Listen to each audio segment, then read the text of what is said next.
आर्यावर्त की प्राचीन धरती पर, जहां धर्म और अध्यात्म की गूंज हर ओर सुनाई देती थी, वही यमुना नदी के किनारे एक स्थान था, ब्रह्मस्थल। यह स्थान ब्राह्मणों को दान स्वरूप प्राप्त हुआ था और इसे अत्यंत पवित्र माना जाता था। वही एक श्रेष्ठ ब्राह्मण रहते थे जिनका नाम था अग्निस्वामी। वे वेदों के गहन ज्ञाता, यज्ञ और अनुष्ठानों में निपुण तथा धर्मपरायण पुरुष थे। उनके घर में जन्मी एक कन्या मंदारती।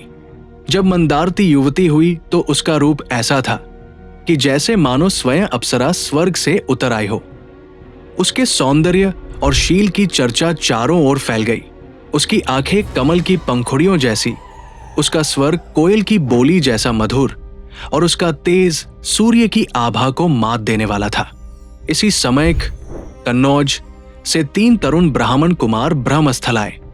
वे सभी विद्वान थे, सुंदर थे और समान रूप से गुणी थे। जब उनकी दृष्टि मंदारती पर पड़ी तो तीनों ही उसके रूप और सौंदर्य से मुग्ध हो गए। वे तीनों एक साथ उसके पिता अग्निस्वामी के पास पहुंचे और कहा, आचार्य, हमें मंदारती को अपनी पत्नी के रूप में स्वीकार करने का अवसर दीजिए। हम तीनों ही उसे हृदय से चाहते हैं। अग्निस्वामी गहन विचार में पड़ गए। वे जानते थे कि यदि वे कन्या का विवाह इनमें से किसी एक से करेंगे तो शेष 2 आहत होकर उससे शत्रुता कर लेंगे, और यदि तीनों ही उसके लिए आपस में युद्ध कर बैठे तो रक्तपात अवश्य होगा। इसलिए उन्होंने किसी से भी विवाह स्वीकार नहीं किया और मंदारती कुंवारी ही रह गई। परंतु वे तीनों ब्राह्मण कुमार मोह में ऐसे बंध गए कि उन्होंने प्रण लिया कि मंदारती के सिवा और किसी को वे अपनी पत्नी नहीं बनाएंगे। वे उसके द्वार पर दिन रात ऐसे डटे रहते जैसे चकोर चंद्रमा की ओर टकटकी लगाए बैठा रहता है। इसी बीच एक दिन अचानक मंदारती को भीषण दाहज्वर हो गया। उस रोग ने इतना प्रकोप किया कि कुछ ही दिनों में उसकी मृत्यु हो गई। पूरा नगर शोक में डूब गया। अग्निस्वामी ने भारी मन से अपनी पुत्री का अंतिम संस्कार किया। तीनों ब्राह्मण कुमार शोक से व्याकुल हो उठे। उन्होंने उसे सजाकर, संवार कर श्मशान तक पहुंचाया और वहां अग्नि संस्कार किया। अब उन तीनों ने अपने अपने ढंग से शोक प्रकट किया और अलग अलग मार्ग चुना। पहला ब्राह्मण वही चिता के पास रहने लगा। उसने एक छोटी सी मढ़या बनाई और मंदारती की चिता की राख को अपने पास सुरक्षित रख लिया। वो दिन रात उसी के पास रहकर उपवास करता, वही उसकी स्मृति में जीवन यापन करने लगा। दूसरा ब्राह्मण उसकी अस्थियां लेकर तीर्थ यात्रा पर निकल गया। वो नगनगर तीर्थ घूमता रहा और अपनी प्रिय के नाम पर स्नान दान करता रहा। तीसरा ब्राह्मण ज्ञानार्जन के लिए दूर दूर तक गया।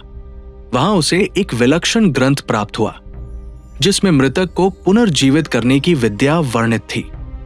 उसने कठोर तपस्या और अध्ययन से उस विद्या में निपुणता प्राप्त की।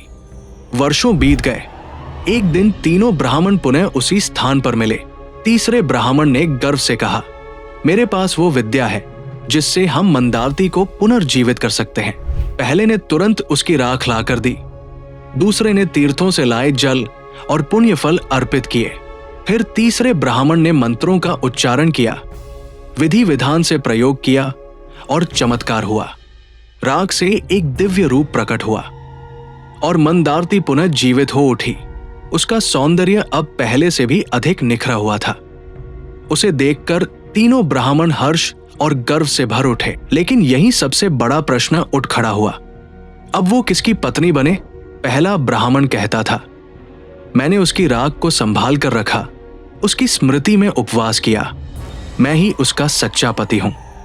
दूसरा बोला, मैंने तीर्थाटन किया, उसकी अस्थियां लेकर जगत भर में घूमता रहा, मैंने धर्म के द्वारा उसे पवित्र किया, इसलिए उसका अधिकार मुझ पर है।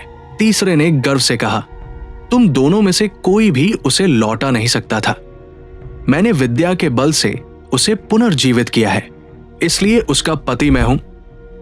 तीनों आपस में झगड़ पड़े और तभी बेताल ने राजा विक्रमादित्य से प्रश्न किया, राजन, अब न्याय कीजिए, बताइए उन तीनों ब्राह्मणों में मंदारती का वास्तविक पति कौन है? पहला, जिसने उसकी राख संभाली, दूसरा जिसने तीर्थाटन किया, या तीसरा जिसने उसे पुनर्जीवित किया? विक्रमादित्य ने गहन विचार कर उत्तर दिया, जिसने राख संभाली उसने तो पुत्र के समान उसका स्मरण किया, जिसने तीर्थाटन किया उसने भाई के समान उसका धर्म कार्य किया, परंतु जिसने विद्या के बल से उसे पुनर्जीवित किया वही उसका वास्तविक पति है, क्योंकि वही उसके जीवन का आधार और रक्षक बना। बेताल ये सुनकर मुस्कराया और बोला, राजन, आपने सत्य और न्याय के अनुसार निर्णय दिया है। शव के अंदर प्रविष्ट उस बैताल से जब राजा ने मौन छोड़कर ऐसी युक्तियुक्त बातें कहीं, तब उनकी दृढ़ता की परीक्षा लेने के लिए अपनी माया के प्रभाव से वो राजा विक्रमादित्य के कंधे से उतरकर इस तरह कहीं चला गया कि राजा को पता भी नहीं चला। फिर भी राजा घबराया नहीं। राजा ने उसे फिर से ढूंढ निकालने का निश्चय किया और वापस उसी वृक्ष की ओर लौट पड़ा।